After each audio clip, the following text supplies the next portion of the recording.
வருத்தமாக இருக்குது. ஆக ஜோதிடம் பார்ப்பவருக்கு ஜோதிடம் பொருந்தாது என்பது தான் உண்மை.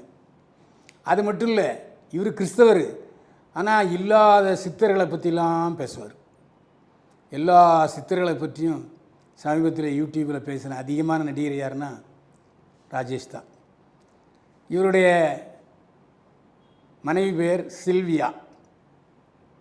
அவர் 83ஆம் வருடம் மரணம் செய்து விட்டார். இப்போ தனி மனுஷன்தான், பாவம்.